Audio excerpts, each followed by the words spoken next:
Yo, how's it going, everyone? Quick video. I'm going to try something a bit new. Something called Fluff Thoughts, where I'm just going to yabble about shit. Obviously, we have the podcast where we can go into it a bit more, but these are going to be more like short things, well, because I always have things on my mind that I want to discuss. So things that go on, maybe in gaming or in the world or maybe in stream. That's good just a voice. So whether anyone watches this or not, who knows? If you are, hello. Nice to meet you. I'm Fluff. I tend to chat a lot of shit. But we're talking today, obviously, what the title says, which is the Game Pass news.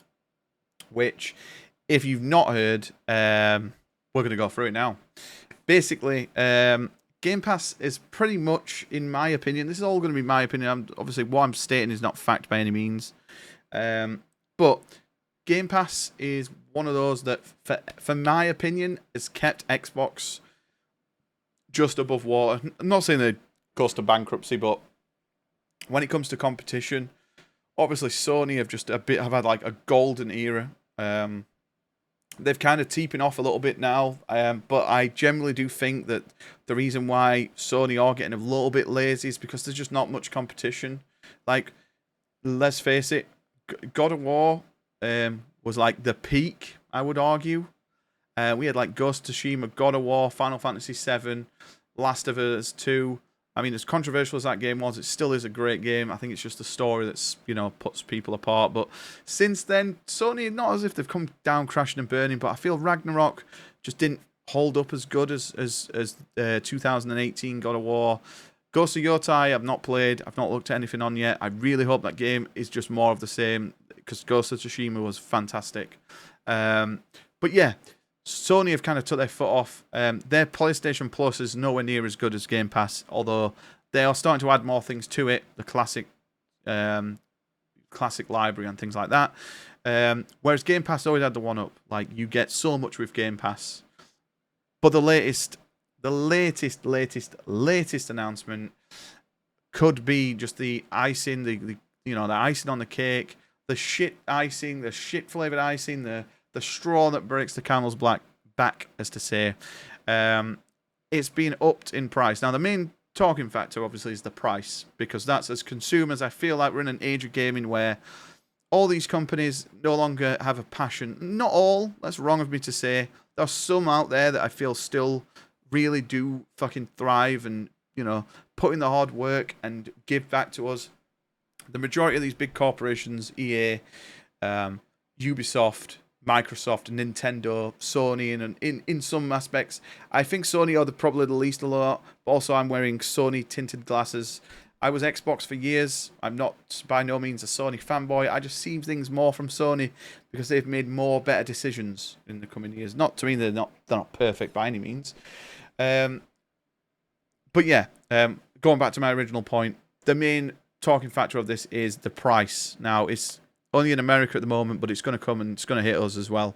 Usually when things like this go up, it's the same price increase. Even though it's dollars to pounds isn't the same, we're probably going to see Ultimate Game Pass increase to £30 a month, which is disgusting. I mean, considering back in the day, I know Xbox Gold or whatever it was, if you remember Xbox Gold like me and was a gamer back then, there was like £59 for the year for 12 months. Now, it only did get you the online playability, but you also got the odd game thrown in every now and again. But with this, obviously, you get a lot more with it. So you're not solely just getting the ability to play online. That would be wild, £30 a month. We're going to go through the article, though, the official Xbox article. So they basically go on. I'm not going to read through all this, but it's now going to be a tiered system. Now, it has been a tiered system for some time. I'm going to keep flicking this on and off just so you can see me, but it has been a tiered system. That I think it's called Ultimate and something Core. Now, the good thing about this, if you want to look at it that way, is that on Essential now, you can just get Essential and still have it on PC, console, and cloud. That's $9 a month, $9.99 a month. Now, with this, sorry, I'll make it bigger. With this all looks good. I mean, in the hindsight of things, before you'd have to get Ultimate to be able to get, I think it was Ultimate. Apologies if not. But you would have to get the bigger one to get both the PC and console. Now, a lot of people, I'm very fortunate to have an Xbox and a PC. I don't see the only reason I have Xbox is for the odd backwards compatibility. Some games look beautiful on the Series X, that aren't available on the PC. So you get unlimited cloud, in-game benefits including Riot games. I mean, who cares? Online console multiplayer and play and earn up to $25 a year in store credits. I mean, okay. But you only get 50 games. Now, what 50 games is strange. Now, the thing that Microsoft also like to shove down our throats every Microsoft conference is coming to Game Pass day one. Now, this is not going to be like they can't state that anymore. Like they just cannot, because you need to have the higher tiers to get certain games. So, for example, we've all been shouting at Xbox for years now when they announced that they acquired Call of Duty and Activision. When are they going to put Call of Duty on Game Pass? No one really cares. I don't think Call of Duty has the pull anymore that it did 10 years ago. So with this, it's gone past its hype. No one cares anymore. If they put all the Call of Duties on Game Pass, yeah, is people going to flood in to buy them all? Probably not. And yeah, it's the online play. Are they all going to be playable online? If so, then yeah, maybe. But I don't think it's going to bring thousands and thousands of subscriptions to Game Pass just for Call of Duty. But the only way to play the latest Call of Duty is if you have the big edition, and that's the only way it's going to be included. We have kind of missed the middle one here, the premium one. So the premium one, you get 200 games. Again, doesn't say what games. It could just be 200 random games. Now playable on PC, console, cloud. You get new Xbox published games within a year of launch. Now, that when they say available on Game Pass day one, it's not this one. So if, for example, Indiana Jones, if that came out, if this was last year and it came out now, this wouldn't be available on premium. You'd have to have Ultimate. You'd have to pay $39.99. Well, sorry, $29.99. At this point, just buy the game. Like, it's what you can either have 2 months of Game Pass or have a game that you can go and trade in and get half the value back. I mean, I know that's shit. Or you could download it digitally. I don't know. I just feel it's just such a shit thing that they've done. Like, they're pricing people out, the casuals. Imagine how much money people have saved through Game Pass across the years. When I was a kid, if Game Pass was a thing, I'd have been sub to it. That's all my pocket money would have solely gone on that. Because some of the games on it has such a vast amount of games. Yeah, you can earn double the amount. Sorry, I'll put the thing back on. You can earn double the amount, $50 a year in store, on which, yeah, you can get double. Who cares?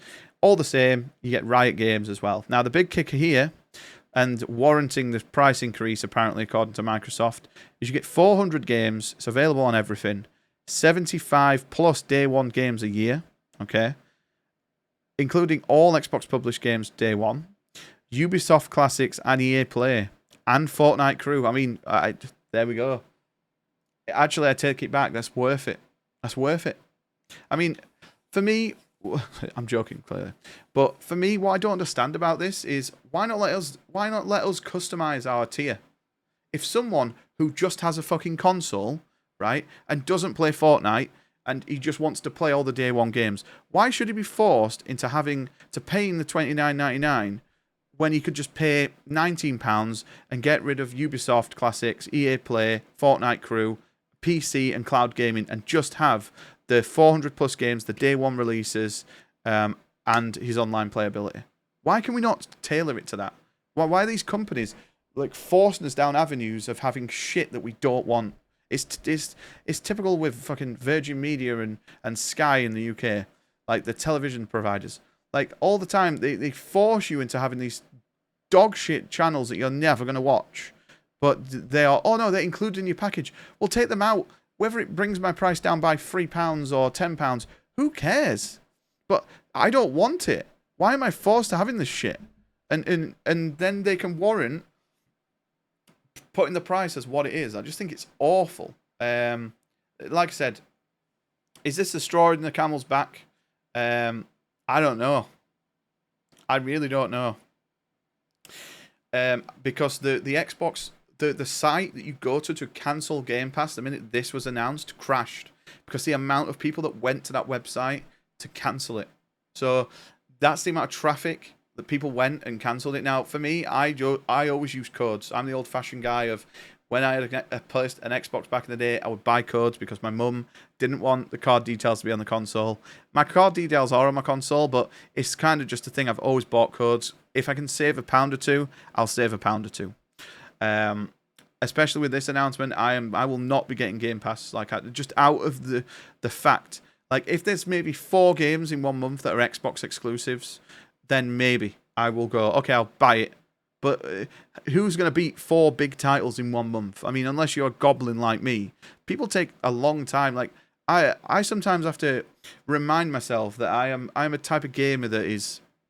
I'm not saying I'm above anyone at all. I'm just saying I play games. I don't rush them by any means. But I like getting done with them in a quick way. Like, so I'll put big sessions in. We played Silent Hill for 18 hours till we beat it in one sitting. So not everyone's like that. Someone might take a week to beat it, and someone might take 2 weeks to beat it. You know, a single dad at home who has his kids every night, he might only get 2 hours a night to sit and play a game. So he's not going to be able to get through a 20-hour campaign in a night, is it? So it is just pure greed. And Microsoft, or you know, they're a £1 billion company, I'm pretty sure, if not, you know, multi-billion pound easily. They don't need this money. But the service, I understand, costs a lot to put up. But, I mean, come on. You don't need to increase it by 50%. It doesn't actually say... He says it in this article. They did a video as well. But they don't mention in the video the price increase. They just say, oh, this is fantastic. Look at these new additions. But nowhere in the video do they state the price. Because they know the price is horrible. They're trying to flog a fucking shit-covered horse. Like, it's just not going to happen. A 3-legged shit-covered horse. It's just shit. It's terrible. They've already had drama this year. Not had a good year, Microsoft, have they? Because they put the price up of the consoles when you can buy the consoles anywhere. Like, look at the Switch 2. The Switch 2 came out. I was expecting people to not be able to get. Everyone got a Switch 2 that I know that needed one. That had the money, that wanted one, day one, got one. Do you remember when the PS5 came out? I was going to get the controller. Do you remember when the PS5 came out? Do you remember how many months people went trying to get one? You would have to have stock listings on. Now, I know and I understand we're in a different time now. That was I think that was during COVID. So, to make that comparison, and obviously they were the new shiny thing, but Xboxes aren't selling great as it is. So, to then go, how can we get people to buy them? Well, let's put the price up. Well, that's not how it works. You know what I mean? It's just terrible. Like, it's terrible decision making. It just feels like the company as a whole are snowballing in bad decisions. Fable is nowhere to be seen. They've teased it for years. I feel like all their big games have kind of fucking fizzled out. Like, who bought the new Gears of War remake? I don't know anyone that bought it. I know the beta was pretty bad. Like, the latency wasn't good. And like I said, I'm hating on because I'm frustrated as a gamer that not just me, but I've got friends. One of my better friends, Justice Steve, who is also a streamer, loves Xbox. He has got every single Xbox original game. He's collected them. I love Xbox. I remember having a PS2 for years. I bought the Xbox and I played Halo 1, Halo 2, KOTOR 2, Jade Empire. Like, there were so many games that I'd missed out on because I had just gone on PlayStation. And I fell in, and then guess what? It changed to my main console then. And then when the PS3 and 360 came out, I was 360 till I die. So, yeah, it's a shame. But also, is it really a shame when they just continue? If you have a friend that just continually makes bad decisions, is that a shame? Like, yeah, it's sad to see, but you can only lead a horse to water, as the saying goes. And I feel with Xbox, they're just making bad decision after bad decision. I feel Sony as well doing the VR too. Like, no, who gives a shit? Like, is VR really that big? Do people sit on their PSVR every night? I don't think they do. I think it's when friends are over and family are over, they have let's jump on it for half an hour or an hour. So, for companies to go down these weird gimmicks still to this day, the Switch I can understand, because how many kids do you see with fucking iPads? So I get the Switch having to be portable. Also, if you go away, you can take it with you. I get that. But for me, like, some of the other stuff, it's just wild. Yeah, they also go on to list as well all the games that are available today on Ultimate. And I mean, all the Assassin's Creeds, Hogwarts Legacy, that's kind of a huge one, but you can buy that game now for £9. Like, you can go to CEX and get it for a tenner. You can get it online on a sale for a tenner. So $29.99 to play Hogwarts Legacy is not a pull. 2 years ago, yes, but not in 2025. All these games you see, like, there's nothing that I would look at that screams to me, oh my god, I need to buy this now. Like, there's nothing. Like, nothing. Like, Diablo 4, yeah, that's cool, but you can just get premium for that. You know what I mean? It doesn't matter. So, yeah. Overall, disappointing for me. And I just feel, as a gamer, we're just being milked. Everyone is just being milked. And it's not depressing, because it's not. You know, there's bigger issues in the world. But obviously, you see behind me, there's so many games. Gaming is my #1 passion. Gaming's got me through a lot in my life. And it's sad to see that it's now been out. People have been outpriced in it. It really is. So yeah, that's my thoughts on it. I just thought I'd drop them. I'm going to probably drop the odd video like this. Don't expect them regularly. But it's good to see. What are your thoughts? Leave them down below. And yeah, until the next time, boys. Goodbye. Fuck Xbox.